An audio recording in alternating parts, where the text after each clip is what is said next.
We are in chapter 5. Chapter 5, a continuation, of course, of the previous chapter. Previous chapter,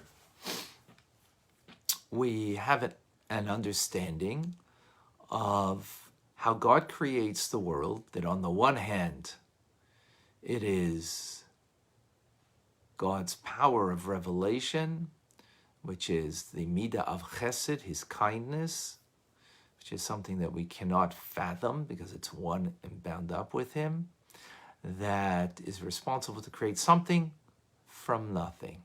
But if we were to create only with that, God were to create only with that attribute, we would be completely absorbed, consumed like the ray of sun within the sun, and we would not have a independent identity, existence, or at least feeling that reality.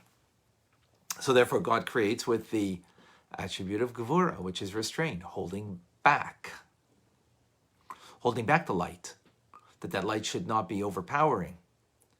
It should be contracted in a manner that it allows me, through great contractions, to feel and sense my independent existence.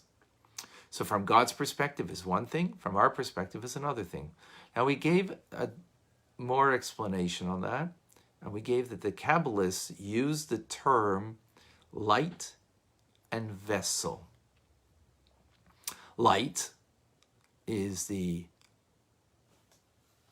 power of God to create something from nothing. From the nothingness he creates the something, but that something needs to go, that light needs to go through a vessel.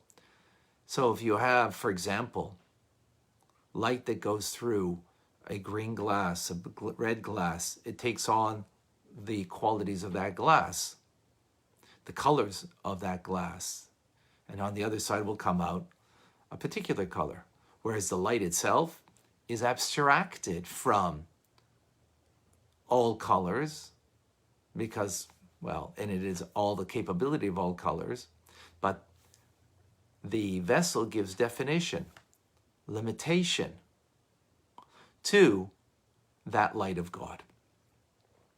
Now, so what comes out of this is then that when we speak about the restraining power of God, of the light, it's more than merely a passive involvement in creation.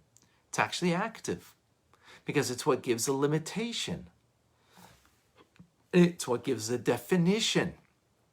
Again, the vessel, a colored vessel by way of metaphor, is giving to the light a particular color. In other words, a particular definition, particular limitation. It's only a green light, it's only a red light, a blue light, whatever. Meaning, it's got that limitation, that God has that definition. It's not all-encompassing light that, again, as we explained, would be overpowering in the act of creation, that we would not have our own sense of limitation, and not just limitation, but independent sense of selfhood. And if we didn't have that, then where would the whole idea of fulfilling Torah mitzvahs have any value? The only reason it has a value that we serve God, from our perspective, there's a real sense of selfhood, of identity, of separateness that allows me now to freely choose. And therefore there's an idea of reward and punishment. There's an idea of that I can choose to connect, or God forbid, choose to disconnect, and so on. And that all, again, is a result of the fact that the vessel, the limiting factor, the defining factor of creation brings this about. Now, Therefore,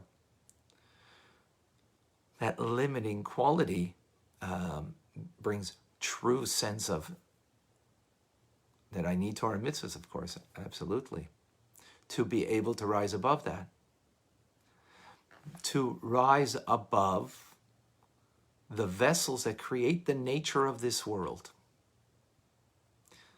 However, even with Torah and mitzvahs, that would not necessarily would not be sufficient. Why? Because if there's a nature to this world, a defining limitation to this world, how am I going to rise above it to be able to not be limited by the vessel and to connect to God? You know, if you look at the nature of this world, everything deteriorates. If you look at the nature of nationhood, all nations come and go. How could we rise up above all of that and to be able to not allow the limitation, the concealment of what a vessel conceals, the light of God, to take hold in such a way that it would be virtually impossible, should we say, to connect to God? That's the question. So in chapter 5, the Alter Rebbe says, this now we can understand the teachings of our sages that say that initially God had in mind that he was going to create the world through the midah, the attribute of judgment, which is the restraining power. Gvura, midas hagvura, the restraining power. But he saw that the world would not endure. We would not endure. Because the restraining power of God is an infinite restraining power. The vessel, even though it gives limitation, is going to define things in such a manner that it's going to define and limit that it will be extremely difficult to rise above and to be able to connect to God, to the light of God. So he added to the creative process his attribute of compassion, rachamim. Rachamim is the capability in creation that we can connect to beyond the vessel, which the vessel in the creative process creates a limiting nature of the world, which the nature of the world is a concealed world of God, a world that becomes, and material things become less, right? They wither away. Nations come and go. Why? Because that's nature, the way God created. Light, though, transcends the nature. How are we going to be able to rise up and to be able to connect to God, the light of God, when the vessel is so limiting? So then God gave us a way that we can connect to that light that is transcendent of the nature of this world that he creates. What is that light? We said it's compassion. Well, what is it? How does that express itself, that compassion? In the righteous people. Righteous here we mean holy, Jewish, righteous people. Not do-gooders merely, but souls that are heavenly souls, that are of the world of Atzilus, that they are not limited by the vessels of creation. They're able to attach themselves. They're able to attach themselves to the that, again, is not limited, not limited to the nature of this world. They're able to perceive godliness on a very lofty level. And on that lofty level of perception, they're able to bring to us something in our lives that we can also, that's why You need to be connected to a tzaddik to be able to rise above, beyond what the nature of this world is. Being connected to the Alter Rebbe, connected to our Rebbe, for example. And furthermore, the miracles that are recorded in the Torah, meaning the power of the Torah and its miracles, are a testament to the light of God, that we don't have to merely connect to the vessel, which naturally we would. Naturally we would be only connected to the vessel and not beyond that. Excuse me.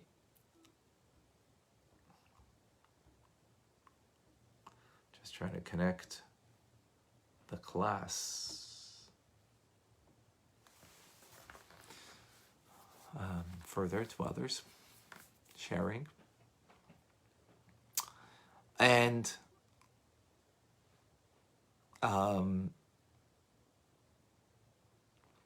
yes, so the righteous have that connection, that perception of God, that brings the light of godliness into this world, and through them, and through the miracles as they're recorded in the Torah, meaning as they're eternally there, and the recorded in the Torah, meaning that they are predated to creation, even as it's part of Torah. Therefore, it's part of the creative process. Allow us to rise above the finite nature, the concealed nature of the creative process. Even though we're not righteous, but our connection to the righteous and the miracles that are recorded, they also give us that opportunity to rise above and therefore not be limited to the finite, limiting nature of this world. Now, if Moshe Rabbeinu, for example, the greatest of all prophets, if he had that such a lofty soul, then, you know, what value, what does he need Torah mitzvahs then to serve if he has an awareness of godliness, the light of God, not limited to the vessel of limitation, of concealment of God in this world. So why does he need Torah mitzvahs? Because even though he has a perception, it's only the way that light of God comes into the world of Bria, world of creation. So therefore and even in there, it's on the lower levels of the divine and Netzach and Hod and that world. And therefore he needs Torah mitzvahs himself, even though he has that great perception, in order to connect to the core essence of God and not just a contracted light that would become a creative process of the world of Bria, which is the beginning of creation. And the truth is, all our souls have a connection to that light of God. However, that light of God that we have a connection to is in Gan Eden, the Garden of Eden, where our soul goes to after it leaves this world. But we don't have, you know, if we'd had a connection to that light, then we should be totally absorbed then.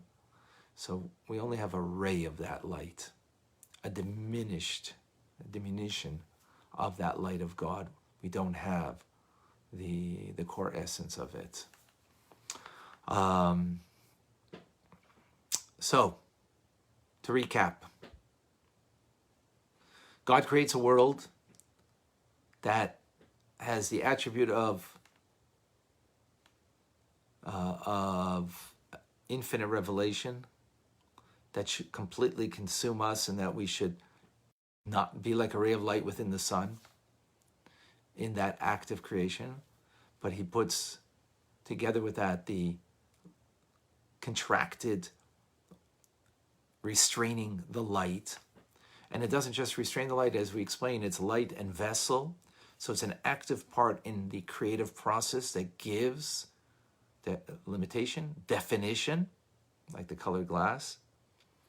and gives a real sense that we are, from our perspective, from the creation's perspective, a separate entity from God. So concealed is God because we're talking about his power of restraint. The vessel is an infinite capability of God. Therefore, it would make it almost impossible for us to rise above the human condition that is created through the vessel, that limiting quality, attribute of God, to be able to rise up and to truly serve him and be connected to him. Therefore, God gives us the righteous and gives us the miracles as recorded in the Torah to give us the capacity to be able to be aware of something that's greater than nature, which is God's given nature through the creative process of the vessels that the light goes through, that we can still have a connection to that light and therefore be inspired to connect through Torah and mitzvahs that way, in that inspiration as a result. Powerful idea. Any questions? Any comments?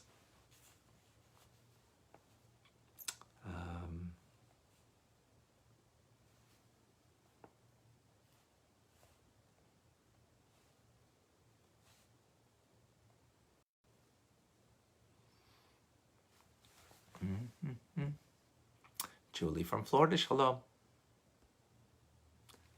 Letty from California, thank you. Paula from Bakersfield, California, thank you for joining. Randall, good morning from North Carolina.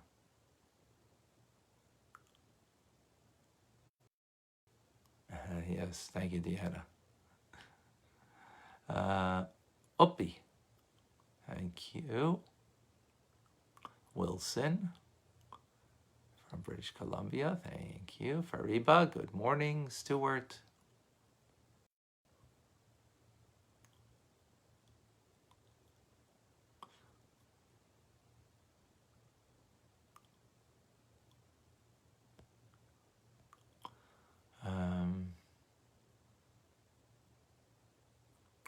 Roberta, I hope your soul is satisfied. Michael from Columbus, Ohio, thank you. Teresa from Cincinnati, from Nigeria. Benjamin from Indonesia, okay, getting from everywhere. Bokatov to Laura in Nashville, Tennessee.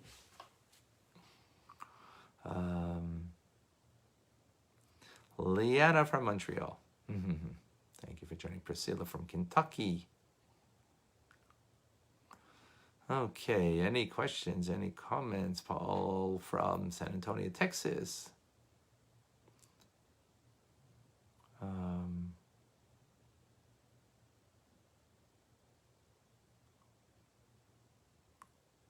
Connection is a bit choppy. Ooh. Not good. Was it choppy for others?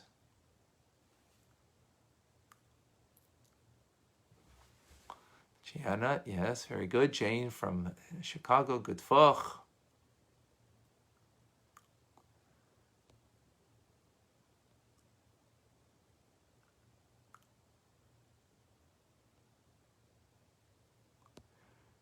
All right, folks. All right, folks, sharing is caring. Please share the Alternatives teachings with others. I'm Rabbi Ronnie Fine, coming to you from my home in Montreal, Canada, where it's a privilege and a pleasure to share with you the Tanya. Have a wonderful day. Have a good vach, a shavua tov, a wonderful, good week. Be well.